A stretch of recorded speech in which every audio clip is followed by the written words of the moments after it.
আসসালামু আলাইকুম। আজকে চলে আসলাম এক দরবার শরীফের মধ্যে। জায়গাটা দরবারের শরীফটা অবস্থিত আছে এলাহাবাদ ইউনিয়ন উটকারা উটকারা মাজার দরবার শরীফ। এখানে অলিয়ালি কিন্তু কোথা থেকে আসতে দেন ইউমান থেকে এখানে আগত যে 360 জন অলিয়া আসছে সিলেট থেকে এখানে আসছে এই উটকারা উটকারা নামটা রাখার উদ্দেশ্য হইলো আপনাদের আমি একটু দেখাই, আপনারা আমার সাথে আসেন।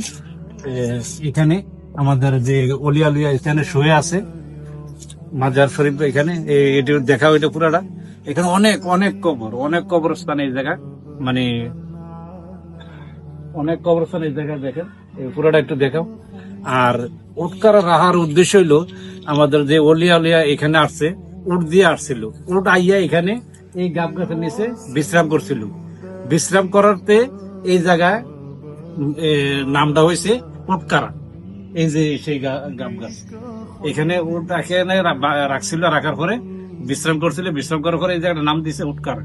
এই যে আমাদের যে অলিয়া উলিয়া যে শুয়ে আছে 360 জন আউলিয়ার মধ্যে এখানে কিছু লোক এখান থেকে আবার বারাল্লা দরবার শরীফও গেছে, যে বরিশাল থানা বারাল্লা দরবার শরীফ, এখান থেকে বিশ্রাম করে ওইখানেও গেছে। আরেকটা কথা হইলো কি, এই মাজারের মধ্যে যে যে নিয়ত করে আসে এই নিয়তে আল্লাহ অলিদের দর উছিলা যে কোনো সমাধান হয়, যে কোনো সমস্যা। তা আপনার যে যে যে যে মানে টাকা বা পয়সা যায় যেন দিতে পারেন এই মাজারের মধ্যে, ইনশাল্লাহ আপনারা কবুল করার মালিক আল্লাহ।